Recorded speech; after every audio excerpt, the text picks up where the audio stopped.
Amigos queridos,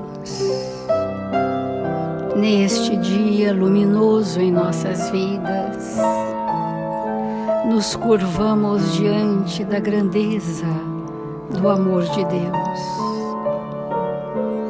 Buscamos Jesus em nossos corações,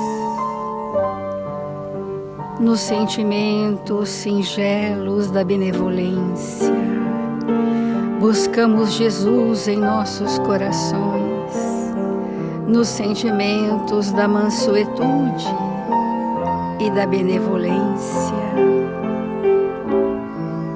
Sejamos espíritos felizes pelas infinitas bênçãos que recebemos do coração misericordioso de Jesus, amado Mestre.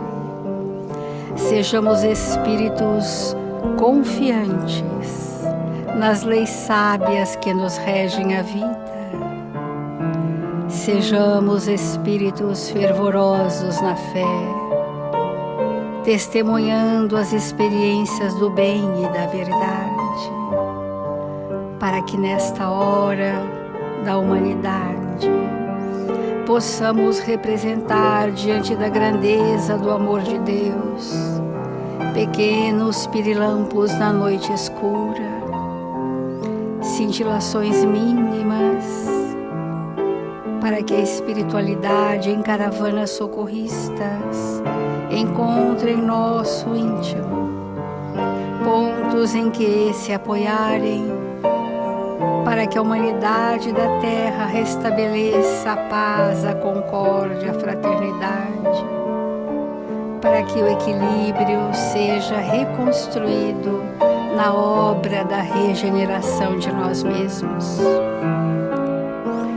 Que os amigos espirituais que aqui solenemente se apresentam encontrem em nossos pensamentos a sintonia favorável à sua livre manifestação, para que pequeninos e incipientes, Senhor, possamos em seu nome aprender a servir.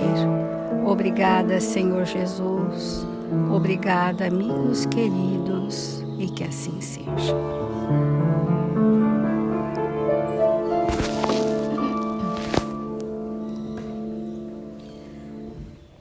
Do Evangelho segundo o Espiritismo, o capítulo 5, Bem-aventurados os aflitos. E estamos refletindo sobre a melancolia. Sabeis, porque uma vaga tristeza se apodera por vezes dos vossos corações e vos faz achar a vida tão amarga? É o vosso espírito que aspira à felicidade e à liberdade, e que, preso ao corpo que lhe serve de prisão, se extenua em vãos esforços para dele sair. Quando nós estamos nessa luta para sair dos nossos tormentos, muitas vezes achamos que sair do corpo seria aliviar o tormento. Mas o corpo, além de ser um templo que abriga nosso espírito, ele é um instrumento da nossa mente. E não há possibilidade de ajustar-nos com as leis sem estarmos nessa condição de encarnados.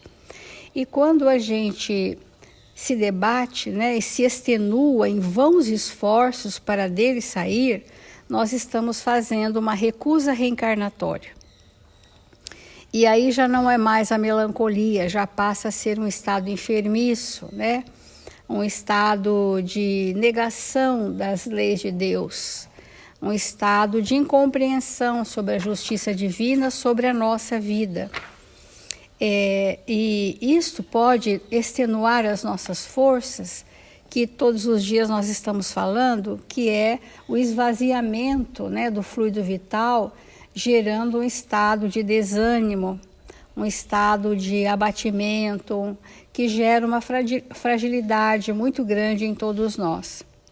Mas vendo que são inúteis, cai no desencorajamento e o corpo, suportando sua influência, a languidez, o abatimento e uma espécie de apatia se apoderam de vós e vos achais infelizes. Porque a luta que nós fazemos para nos libertar do sofrimento está em sentido contrário dessa libertação. É interessante a gente refletir sobre isso. As lutas que nós fazemos para superar as nossas limitações não está indo no fluxo devido. Então a gente começa a contrariar-se com as questões reencarnatórias que seriam para nós estágios de aperfeiçoamento. E é por isso que o abatimento vem, porque o espírito sabe que ele está fazendo um movimento contrário àquele que ele veio fazer. Porque o vitimizado, ele tem a intenção de achar que não quer mexer consigo e que as pessoas devam ampará-lo. Esse é o vitimizado. Mas como não existem vítimas, nós escolhemos essa postura queixosa para não sermos acordados na nossa consciência e termos que fazer um trabalho de construção íntima. É isso que o Evangelho está dizendo. Suportando sua influência, que vai gerar, né, a languidez, o abatimento e uma espécie de apatia, se apoderam de vós e vos achais infelizes. Crede-me, resisti com energia a essas impressões que enfraquecem vossa vontade. Então, vamos mergulhar bastante o nosso pensamento, dizer assim, a felicidade, ela é uma busca inerente ao espírito. Nós precisamos buscar a felicidade. Em que consiste a felicidade que o Evangelho nos mostra? Em harmonizar a nossa existência com as leis divinas. Isso é a verdadeira felicidade. Sempre que nós estamos em ressonância com as leis, nós estamos alinhados com a nossa consciência, teremos provas, desafios, sofrimentos, porém seremos espíritos fortes, encorajados pela fé, resolutos em nossas ações, firmes em nossos compromissos, para nós fazermos a transformação. Então, é muito importante essa melancolia, que essa tristeza, né, essa nostalgia, que é pela perda de oportunidades que nós tivemos, belíssimas em outras encarnações, e não soubemos aproveitar. Essa é a nostalgia. Ah, se eu soubesse hoje, né? Se eu soubesse ontem o que eu sei agora, se fosse naquele momento eu teria feito diferente, eu teria olhos de ver a oportunidade que me chegou, mas eu não estava pronto e não vi. E o Espírito vai trazer uma nostalgia, uma lembrança de que ele recebeu dádivas divinas e que não teve olhos de ver. E que agora nós sofremos a consequência das nossas irresponsabilidades conosco mesmo, né? Esse é o perfil da humanidade da Terra. Então nós vamos ler um trecho aqui do livro da Joana de Ângeles, que é o livro Espírito e Vida, que ela vai falar sobre o que é mesmo essa melancolia. E ela comenta um item da Gênesis, no capítulo 14, item 45, que diz assim: pululam em torno da terra os maus espíritos, em consequência da inferioridade moral de seus habitantes. A ação malfazeja desses espíritos é parte integrante dos flagelos com que a humanidade se vê a braços nesse mundo. Então, no século XIX, já estava anunciando esse novo tempo que ia de vir, porque o Consolador Prometido, ele veio anunciar realmente a transição planetária, como Jesus veio trazer a nova era. Então, essa transição planetária mostrava para os espíritos quantos espíritos pululam, convivem de forma inferior na psicosfera do planeta. Mas quem são esses espíritos que vêm e vão? Nós mesmos. Não são alguns, outros. somos nós mesmos, que ora estamos na espiritualidade, pululando em torno da Terra, ainda na categoria de maus espíritos, porque é assim que somos classificados no Livro dos Espíritos. Nós não somos ainda da categoria dos bons espíritos. Nós somos da categoria de espíritos sofredores, inferiores, onde prevalece o mal. Que mal prevalece em nós? Né? O mal dos equívocos enquanto espírito que sou. Isso é um grande mal. Nós nem sabemos que somos espíritos, sabemos intelectualmente, né? Mas essa dimensão de que esses que pululam somos nós mesmos, e que tanto nós somos influenciados por esses espíritos, como influenciamos. Nós podemos induzir filhos, induzir familiares, arrastar pessoas para as nossas condições enfermiças. E isso vai gerando um estado de abatimento, porque a vitalidade, o vigor do espírito está tão somente no bem que ele realiza. Esse é o vigor, o elan do espírito, a energia vivaz do espírito está no acúmulo do bem que ele realiza.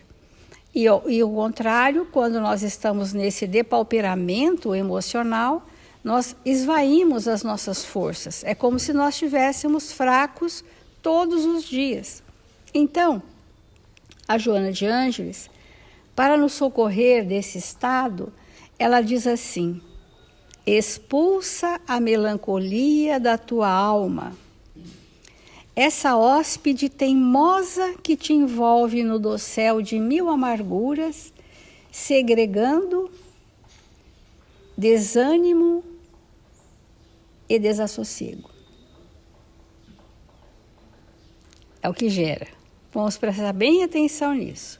Expulsa essa melancolia, porque muitas vezes nós nos agasalhamos nela. Pasmem. Nós ficamos nesse estado e aquilo, nós temos um prazer mórbido de estar nesse estado melancólico. Como expulsar esse hóspede, essa hóspede teimosa que envolve em 1000 amarguras? Então diz assim: ninguém está a sós na sua dor. O nosso pensamento está atrelado a centenas de outros 1000 pensamentos no mesmo padrão vibratório. E muitas vezes nós vamos chegar na casa espírita queixando de interferência espiritual. E pasmem, nós podemos dizer: não são os espíritos que vieram interferir e agravar o meu quadro, fui eu que os chamei para a minha companhia. Fui eu que os atraí para a minha companhia. Enquanto a humanidade não souber isso, nós vamos sempre atribuir ao outro o nosso fracasso. Então, eu atraí essa multidão de espíritos porque me apraz o estado do abatimento, me apraz o estado da melancolia. Então, diz Joana de Ângeles, a melancolia é também enfermidade ou síndrome de obsessão, porque forma um campo viscoso ou visco de energias no nosso entorno, altamente agradável para os espíritos que estão nessa faixa vibratória. Por isso ela coloca síndrome de obsessão. Porque você não sabe mais se é você que os atrai, se eles que o atraem, porque há uma cumplicidade rançosa e antiga. Há muitos que, acompanhados, caminham em indescritível solidão. Há pessoas que estão com todos e não conseguem estar com ninguém. Estão só dentro dela mesma, porque habituaram-se a esse estado interno de isolamento. Estes são mais tristes, estes são mais melancólicos. Muitos caminham acompanhados em indescritível solidão. E há solitários que, seguindo, recebem a contribuição de acompanhantes afervorados. Há pessoas aparentemente sozinhas, sem muitas pessoas no seu entorno, mas que são espíritos simpáticos aos espíritos superiores e angariam companhias espirituais, tem um magnetismo que atrai as pessoas para estarem com ela e por isso há trocas afetivas importantes. Então, sai do casulo do eu e analisa as chagas expostas da humanidade em desalinho. E não te atrevas a desconsiderar a misericórdia divina que coloca bálsamo nas feridas ocultas do teu coração. Então, a melancolia é próprio do casulo do eu, da ostra, fechado em si mesmo, que a gente chama de ostracismo, que é o espírito no casulo do eu. E, portanto, ele se sente só, não tem trocas afetivas, porque ele cria esse ambiente impermeável à presença do outro. E Joana de Ângeles disse: não se atreva a desconsiderar a misericórdia divina que coloca bálsamo nas feridas ocultas do teu coração. Estuga o passo na desabalada jornada do desespero, interrompe esse fluxo. Pela força da vontade deliberada, detém o corcel das tuas aflições e faze a viagem de volta ao oásis da confiança em Deus. O Evangelho, Joana de Ângeles, hoje está nos convidando a fazermos o caminho de volta, estancar um processo como se nós estivéssemos escorregando por uma ladeira abaixo, entrando num abismo, num escoadouro. E ela está dizendo, olha, estanque esse processo, estanque os seus passos, faça o caminho de volta, retorna para o oásis da confiança divina. Longe da tua dor, há dores, salmodiando sinfonias inarticuladas de resignação. Quando nós estamos nesse estado torporoso do desânimo, da melancolia, uma cortina desce sobre a nossa consciência. E não somos capazes de perceber a dor do outro em nós. Nós sabemos que o outro sofre, mas não sentimos. Então, há dores inarticuladas em pessoas absolutamente resignadas, mas não tenho olhos de ver, só percebo a minha própria dor. Então, para a gente ir concluindo, Joana fala assim: a característica da fraqueza é a fragilidade de forças do ponto vulnerável do sofrimento. A força, a gente já sabe, é do sentimento, né? A maior força do espírito é a força dos sentimentos nobres que ele for construindo ao longo dos séculos. Essa é a força. A vitalidade vem da manifestação dessa energia. Então, a fraqueza é o inverso disso, é a ausência dos sentimentos nobres, prevalecendo as sensações entorpecidas em torno do corpo, qual que eu reluto por não aceitar a existência como eu preciso viver. Mas nós rogamos, antes de reencarnarmos, a alta concessão do testemunho em abandono sem parentes. Nós solicitamos que os nossos testemunhos pessoais, nós rogamos isso, que fosse, antes do mergulho carnal, alta concessão do testemunho em soledade, sozinhos, em abandono, sem parentes. Agora, lembra-te de Jesus e em todas as tuas horas reparte da mesa rica das aflições as pequenas cotas dos teus rápidos sorrisos com aqueles cuja boca se entorpeceu na inanição e não a podem abrir para entoar melodias de alegre esperança. A ideia dessa lição é sairmos de nós mesmos para vencer esse estado melancólico. Sairmos de nós mesmos para termos olhos de ver a necessidade do outro e abastecer o outro com as nossas habilidades, com os nossos talentos, com as nossas parcas possibilidades.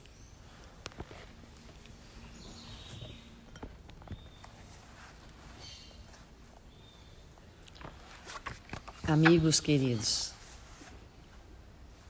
é magnífico nós pararmos para refletir nestas lições que Jesus nos traz. A importância de nós compreendermos o que seja na nossa intimidade a melancolia. Então, o Evangelho fala que há muitas pessoas, e eu conheço algumas, que sentem exatamente o que o Evangelho fala, uma certa melancolia, como se tivesse deixado em algum lugar alguém ou alguns e sente permanentemente, todo o tempo todo, uma saudade, uma tristeza, uma melancolia. E isso realmente pode nos acontecer, porque muitas vezes nós deixamos no mundo espiritual espíritos muito afeitos aos nossos corações e viemos para experiências onde vamos estar com espíritos que não são exatamente da nossa família espiritual, mas que nós temos uma necessidade de ter aquelas experiências. Então, nesse momento que nós estamos refletindo sobre a melancolia, essa é uma forma de melancolia que o Evangelho nos traz.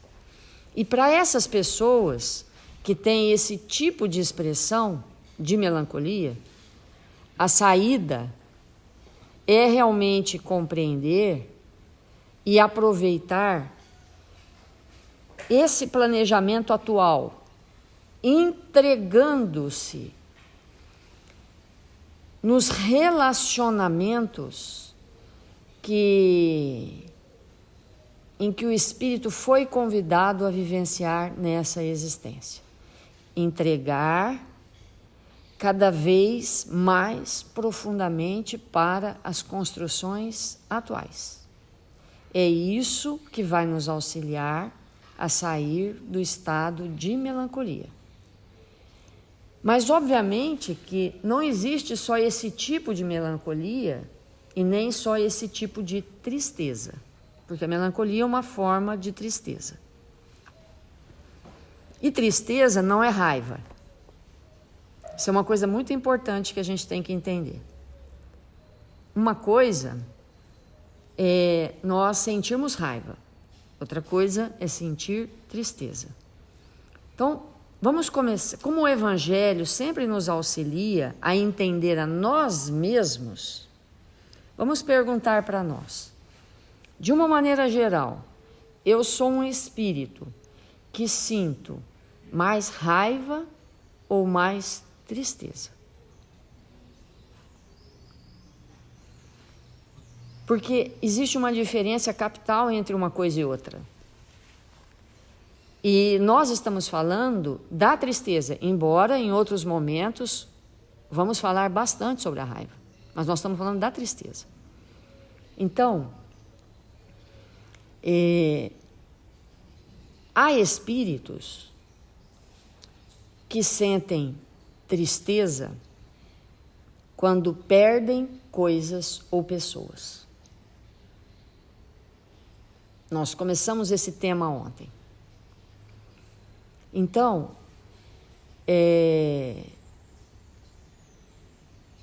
quando nós temos uma perda, a perda de fora auxilia em demasia o ganho de dentro.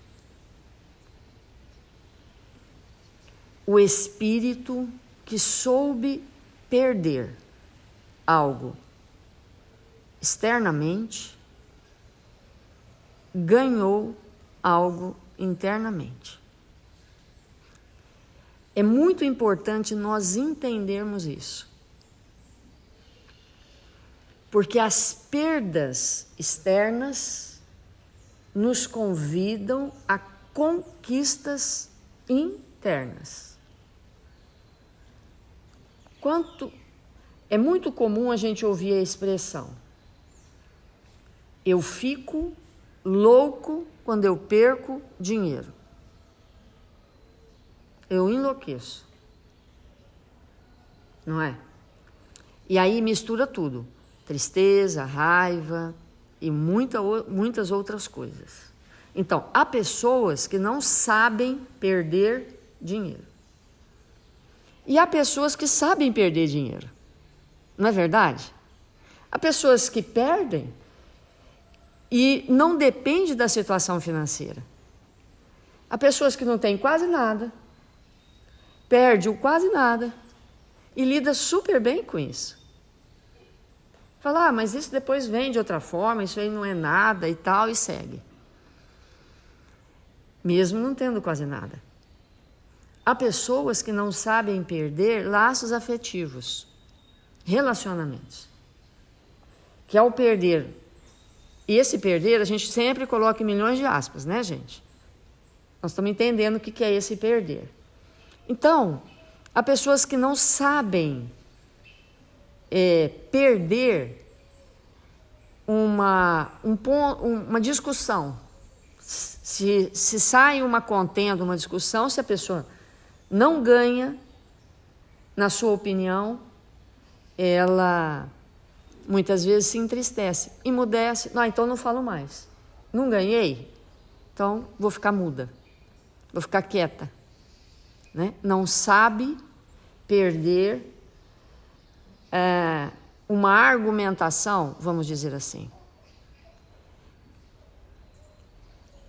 E tudo isso é uma oportunidade extraordinária para nós fazermos as aquisições internas. Então vamos perguntar para nós, o que a gente não sabe perder? Cada um de nós vai falar.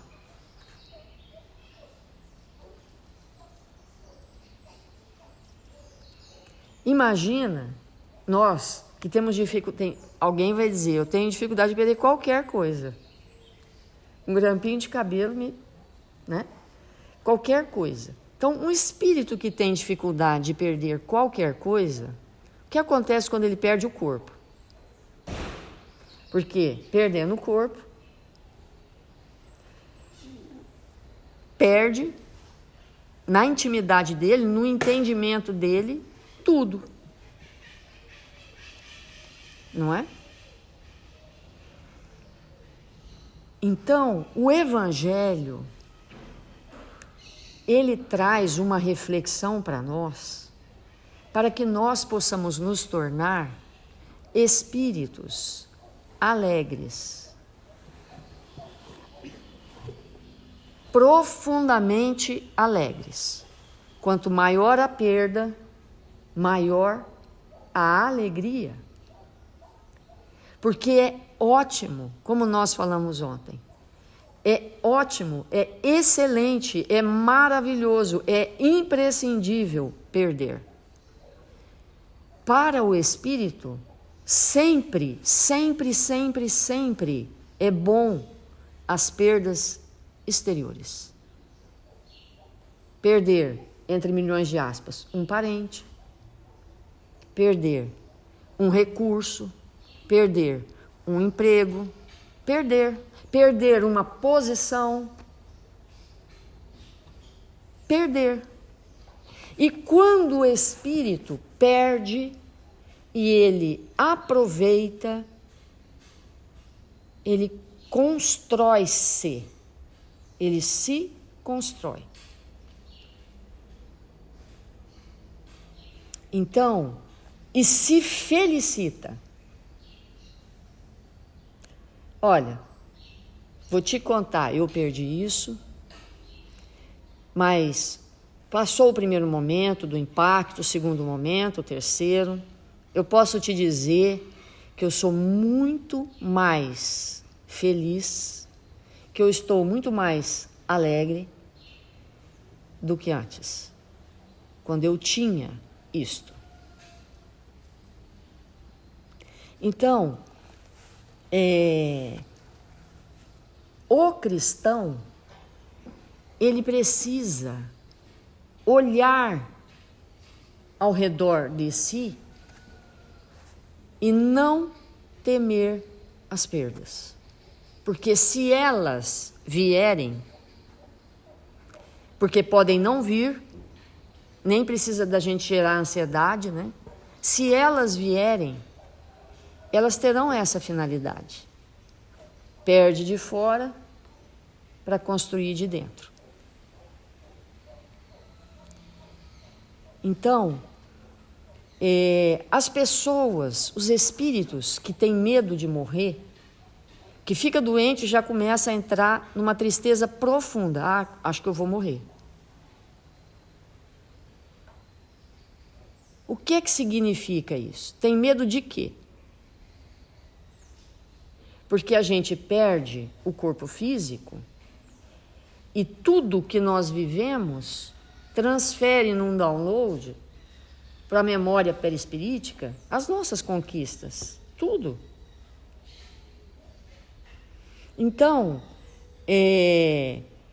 quando nós sentimos esse medo, é porque a gente ainda não aprendeu a perder com alegria. Com alegria. E olha que isso é uma coisa muito básica. Isso é uma coisa muito básica, porque quando a gente é criancinha, a gente perde o brinquedo, não é? Às vezes a gente perde o amigo, porque o amigo vai morar em outra cidade. Então, desde que a gente nasce, nós somos conduzidos ao estímulo de aprender a perder. Mas a gente resiste a esse aprendizado. Nós nos tornamos espíritos endurecidos.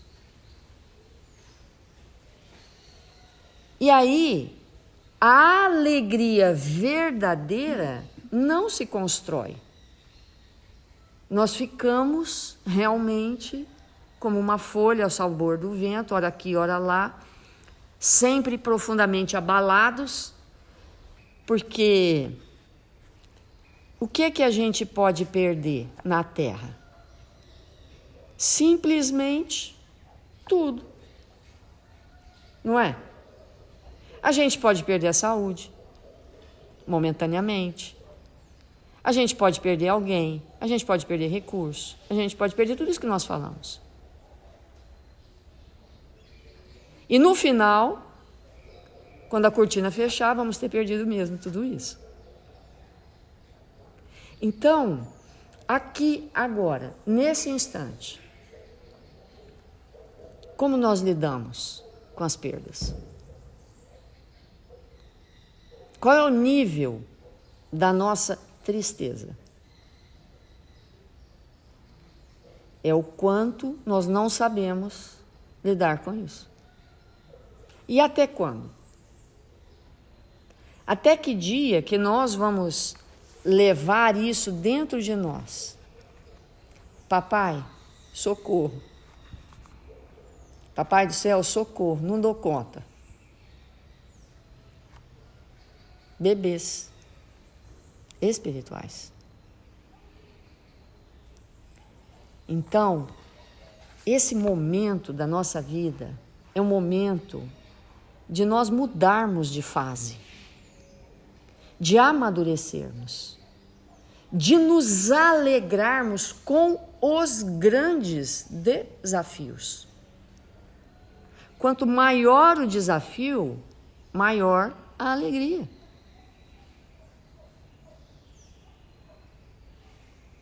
Eu me alegro de conviver com você, que você é muito difícil para mim, e toda hora que eu estou com você eu perco, porque conviver com alguém difícil, gente, é perder toda hora. A gente perde a paciência que nunca teve, né? A gente perde o bom ânimo que nunca foi instalado de verdade. A gente perde toda hora. Ou não? Conviver com alguém difícil é perder todo o tempo. A pergunta é, estamos alegres de perder? Temos que estar. Então esse tema é muito importante para nós. ou não? É muito importante. E aí, vamos fazer a prece. Já passamos do nosso tempo.